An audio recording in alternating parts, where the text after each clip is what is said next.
بسم اللہ الرحمن الرحیم الحمد للہ رب العالمین والصلاة والسلام علی سید الانبیاء والمرسلین سیدنا و نبینا و مولانا محمد وعلی آلہ و اصحابہ اجمعین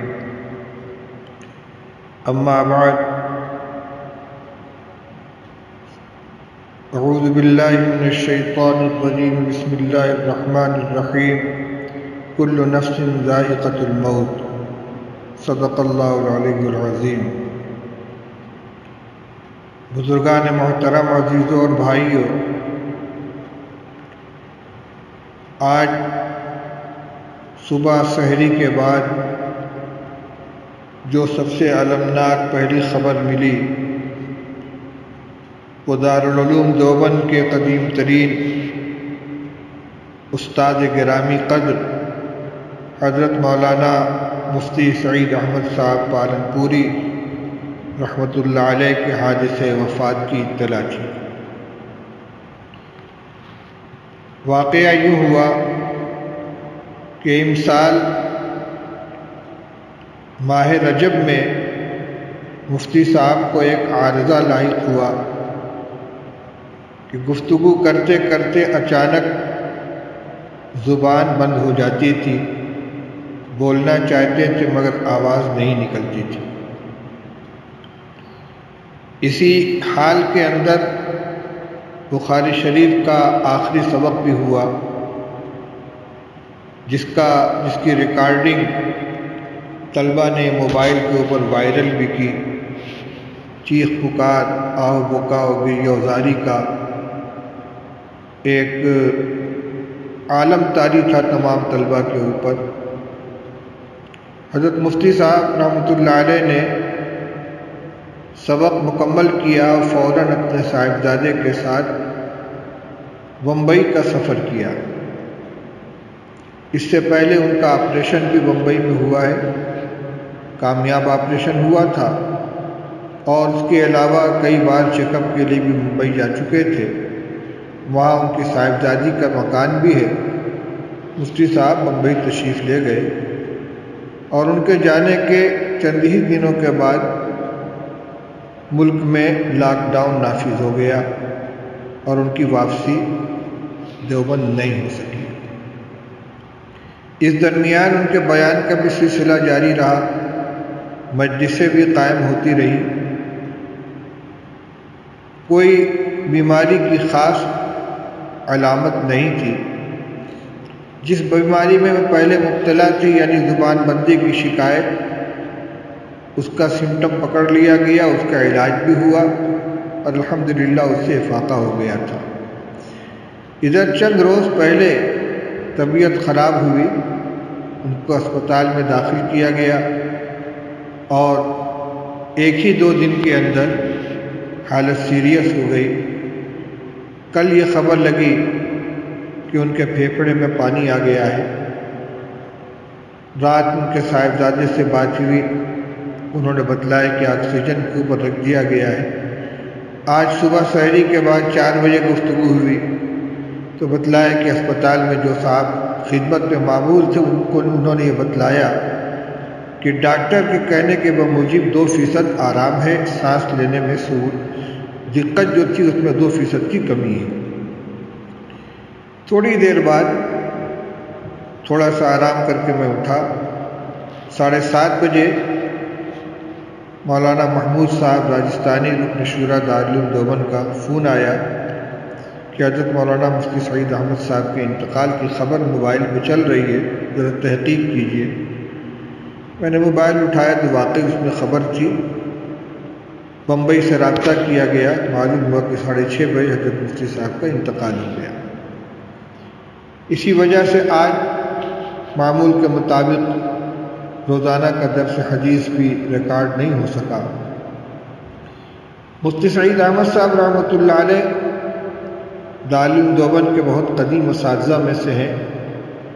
سن 1393، 94، 95 یہ ان کے ابتدائی تقرر اور پھر استقلال کا سال ہے۔ اس طرح دیکھا جائے تو تقریباً 48 سال کی مدت ان کو دارالعلوم کے اندر مدرسی کی حیثیت سے ان کی مدت گزری ہے، اور ابتدائی مدرس سے ترقی کرتے کرتے آخر وہ دارالعلوم دیوبند کے آخری 12 سال میں صدر المدرسین اور شیخ الحدیث کے منصب پر فائز رہے۔ بخاری شریف کا درس ان کا ایک نمایاں درس تھا۔ عام طور پر مدارس میں حدیث کی کتابیں اور خاص طور سے بخاری شریف کی درس کا یہ طریقہ رہتا ہے کہ ابتدائی مہینوں میں تفصیل زیادہ ہوتی ہے اور آخر میں جب کتاب ختم کرنے کا نمبر آتا ہے تو روایتاً کتاب پوری کرا دی جاتی ہے۔ لیکن حضرت مفتی سعید صاحب رحمۃ اللہ علیہ کا جو طریقہ درس تھا وہ مکمل پورے سال ایک جیسا تھا، مختصر تشریح کے ساتھ پوری کتاب پڑھاتے تھے۔ انہوں نے کئی کتابیں لکھی، بخاری شریف کی جو ان کی درسی تقریر تھی وہ بھی چھپی، ترمذی شریف کی درسی تقریر بھی چھپی، اسی طرح حجت اللہ البالغہ کی شرح رحمۃ اللہ الواسعہ انہوں نے لکھی، اور تفسیر ہدایت القرآن کی تکمیل فرمائی۔ اس کے علاوہ بھی متعدد کتابیں ان کے قلم سے وجود پذیر ہوئیں اور ان کو کثیر التصانیف علماء میں شمار کیا جا سکتا ہے۔ چند خصوصیات جو مفتی سعید صاحب رحمۃ اللہ علیہ کے اندر عام طور پر محسوس کی جاتی تھی، جس کا ہر ایک تذکرہ کرتا ہے، ایک بات تو یہ تھی کہ وقت کی قدردانی ان کے یہاں بہت تھی، مجلس بازی نہیں ہوتی تھی۔ صرف عصر کی نماز کے بعد طلباء کو حاضری کی اجازت تھی، مہمانوں کو ملاقات کی اجازت تھی، باقی پورا وقت وہ مطالعہ میں، تصنیف و تالیف میں اور اپنے علمی مشاغل کے اندر صرف کرتے تھے۔ ہمیشہ کسی نہ کسی علمی کام میں مشغول رہتے تھے، ایک سے فارغ ہوتے دوسرے کام میں لگ جاتے تھے۔ اسی طرح اپنی رائے کی پختگی میں وہ بہت معروف تھے، جو رائے قائم کر لیتے تھے مضبوطی کے ساتھ اس کے اوپر قائم رہتے۔ ہو سکتا ہے کہ ان کی رائے سے ہر ایک کو اتفاق نہ ہو، لیکن یہ انسان کی ایک خوبی ہے کہ سوچ سمجھ کر غور و فکر کر کے کوئی رائے قائم کرے، اور اگر اس کے خیال میں وہ رائے صحیح ہے تو مضبوطی کے ساتھ اس کے اوپر جمع رہے۔ مفتی صاحب کی نظر فقہ، فتاوی، حدیث اور تفسیر اور اس کے علاوہ علوم عقلیہ کے اوپر بھی تھی، چنانچہ انہوں نے اپنے بچوں کو پڑھانے کے لیے مبادئ الفلسفہ اور اس طرح کے کچھ رسائل بھی لکھے کہ جو ابتدائی بچوں کو ان فنون سے روشناس کرانے کے لیے، مناسبت پیدا کرنے کے لیے بڑی اہمیت کے حامل ہیں۔ مفتی سعید احمد صاحب رحمۃ اللہ علیہ سے میرا تعارف زمانۂ طالب علمی سے ہے۔ میں جب دارالعلوم دیوبند میں سن 1962 میں داخلے کے لیے حاضر ہوا، یعنی شوال سن 1382 ہجری میں، تو وہ مفتی سعید صاحب رحمۃ اللہ علیہ کی فراغت کا سال تھا، اور اس سے اگلے سال جبکہ میرا قیام کمرہ نمبر 4 دفتر میں، جو موجودہ کمرہ نمبر 24 مسجد کہلاتا ہے اوپر کی منزل میں، اس کمرے میں میرا قیام تھا اور مولانا عبدالمتین صاحب بنارسی مرحوم کا، تو نیچے جو آج کل شعبہ صفائی کا دفتر ہے، اس کمرے میں مفتی سعید احمد صاحب قیام پذیر تھے۔ یہ ان کا دارالافتاء کا سال تھا، جو غالباً سن 1383-84 ہجری کا سال ہے۔ بڑی یکسوئی کے ساتھ وہ اپنے مطالعے میں اور اپنے کام میں مشغول رہتے تھے، اور رات کو عشاء کی کافی بعد تقریباً 12-1 بجے جہاں تک مجھے یاد پڑتا ہے، وہ اس کمرے کے باہر جو زینہ کا چبوترا ہے اس کے اوپر بیٹھ جاتے اور قرآن پاک یاد کرنا شروع کرتے۔ جہاں تک مجھے خیال ہے کہ اسی طرح رات میں انہوں نے پورا قرآن پاک یاد کیا، اور اس وقت ان کے ایک چھوٹے بھائی بھی ان کے ساتھ تھے جو غالباً مفتی امین صاحب دامت برکاتہم تھے، جو اس وقت دارالعلوم دیوبند کے اڈیا کے مدرس ہیں، اور بڑی یکسوئی کے ساتھ وہ اپنے کام میں لگے رہتے تھے۔ کسی دوسرے مشغلے سے کوئی تعلق نہیں تھا۔ مطالعہ، مذاکرہ، درسگاہ کی حاضری، اور اس حیثیت سے وہ اساتذہ کے درمیان بھی مقبول تھے۔ مجھے یاد ہے کہ بقرعید کے موقع پر ایک دن احاطہ ملسری میں ان سے ملاقات ہوئی، اور وہ دار جدید کی طرف جا رہے تھے۔ کہنے لگے جی چاہتا ہے ذرا آج دار جدید کو دیکھ لوں، کئی مہینے ہو گئے ادھر نظر نہیں پڑی۔ دارالعلوم کے اندر رہتے ہوئے صرف بیچ میں ایک عمارت ہے نودرے کی، دارالحدیث کی، ان کا قیام صدر دروازے کے قریب تھا۔ پڑھنے کے لیے دارالفتہ میں جاتے تھے جو مسجد کے مشرقی جانب ہے، نماز مسجد قدیم میں پڑھتے تھے، مطبخ بھی اسی ایریا میں ہے، اس لیے دار جدید کی طرف جانے کی ضرورت نہیں پیش آتی تھی۔ اس لیے اتنی لمبی مدت ہو گئی لیکن ادھر جانے کی نوبت نہیں آئی۔ یہ ابتدائی تعارف تھا مفتی صاحب کے ساتھ، اور پھر وہ جہاں بھی رہے ان کے ساتھ شناسائی رہی، تا آ کے وہ سن 1395 میں دارالعلوم دیوبند کے اندر مدرس ہونے کی حیثیت سے آ گئے، اور میرا بھی حضرت مفتی محمود صاحب نور اللہ قدہ کے یہاں آنا جانا رہتا تھا۔ دیگر اساتذہ سے بھی ملاقات ہوتی تھی، مفتی سعید صاحب سے بھی ملاقات ہوتی رہتی تھی۔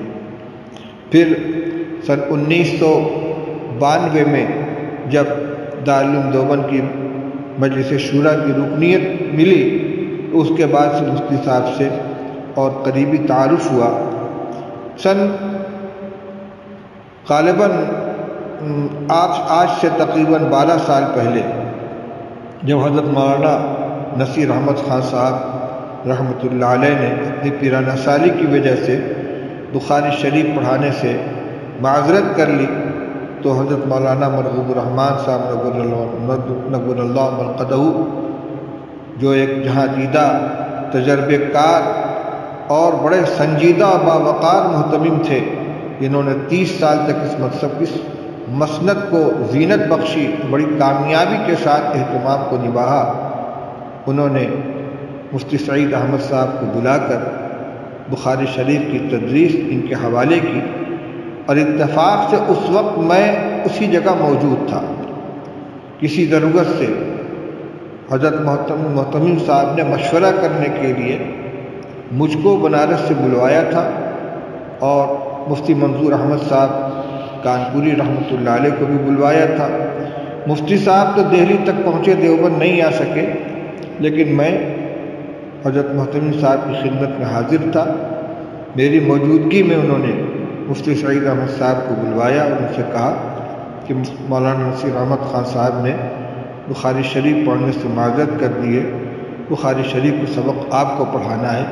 پھر اس کے بعد کی شورا میں باقاعدہ اس کو منظوری حاصل ہو گئی، اور اس وقت سے مفتی سعید احمد صاحب دارالعلوم دیوبند کے صدر مدرسین رہے۔ یہ ان کا آئینی عہدہ تھا، اور ان کا سارا مشغلہ درس و تدریس، تصنیف و تالیف اور مطالعہ اور کتب بینی کے ساتھ وابستہ رہا۔ اسفار نہیں کرتے تھے، ہاں تعلیم کا وقت مکمل ہو جاتا، اسباق پورے ہو جاتے تو فوراً سفر میں نکل جاتے۔ عموماً امریکہ یا یورپ کے کسی ملک میں ان کا پورا رمضان گزرتا تھا، وہاں بیانات ہوتے، لوگ ان سے مستفید ہوتے۔ اسی طرح بقرعید کے موقع پر اگر کوئی ضرورت ہوتی تو سفر کرتے، لیکن ایام تعلیم میں عام طور پر سفر کرنے کا مزاج نہیں تھا۔ اور اب جب کہ ان کا انتقال ہو چکا ہے، بہت خلا محسوس ہو رہا ہے۔ دارالعلوم دیوبند کے لیے ادھر گزشتہ 2-3 سال بہت خسارے کا، اس اعتبار سے بڑے خسارے کا زمانہ ہے کہ بڑے بڑے حضرات ایک ایک کر کے رخصت ہوتے گئے۔ مولانا عبدالرحیم صاحب بستوی کا انتقال ہوا، پھر حضرت مولانا ریاست علی صاحب رخصت ہو گئے، مولانا عبدالحق صاحب رحمۃ اللہ علیہ شیخ ثانی داغ فراق دے گئے، مولانا محمد جمال صاحب کا انتقال ہوا، مولانا جمیل احمد صاحب سکروٹوی کا انتقال ہوا، اور اب آخر میں حضرت مولانا مفتی سعید احمد صاحب بھی داغ مفارقت دے گئے۔ ان کے اوپر مضامین بھی آئیں گے، بیانات بھی ہوں گے، لوگ اپنی اپنی معلومات کے مطابق ان کے حالات، ان کے خصوصیات کو ذکر کریں گے۔ آج چونکہ تازہ حادثہ تھا، اس لیے میں نے ان کے بارے میں کچھ عرض کیا۔ جانے والے چلے جاتے ہیں، اور جو ان کے پیچھے رہ جاتے ہیں ان کی بھی کوئی ذمہ داری بنتی ہے۔ اس سلسلے میں ایک اہم بات یہ عرض کرنی ہے کہ ہمارے اندر و خاص طور سے طبقہ علماء میں منافست کا ایک ماحول رہتا ہے۔ کبھی کبھی اس منافست میں کچھ نامناسب باتیں بھی زبان سے نکل جاتی ہیں، جن کو جائز اور درست نہیں کہا جا سکتا۔ جانے والا تو چلا گیا، ہم اللہ سے دعا کریں کہ اگر ہماری زبان سے ان کی شان میں کوئی غلط بات نکلی ہو، اللہ تعالیٰ اس کو معاف فرما دے اور اس کو ان کے حق میں قربت کا اور اپنی رضا و خوشنودی کا ذریعہ بنائیں، اور پھر ہم سے جتنا ہو سکے ان کے لیے دعائے مغفرت کریں، ایصال ثواب کریں۔ یہ بھی دعا کریں کہ اللہ تعالیٰ بزرگوں کی امانت دارالعلوم دیوبند کی حفاظت فرمائے، اور اس کو دارالعلوم کو حضرت مفتی صاحب کا نعم البدل عطا فرمائے، تاکہ تعلیم و تربیت کا یہ کارواں اسی طرح چلتا رہے۔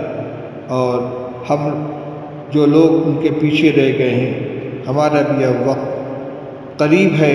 عمر کے اعتبار سے چند سال کا فاصلہ تھا، 70 سال کی عمر سے زیادہ عمر متجاوز ہو چکی ہے۔ اللہ تعالی ہمارا بھی خاتمہ بالخیر فرمائے، اور جب تک دارالعلوم کی خدمت مقدر میں لکھی ہے، اخلاص کے ساتھ صحیح طریقے پر کام کرنے کی توفیق عطا فرمائے۔ وآخر دعوانا الحمدللہ رب العالمین۔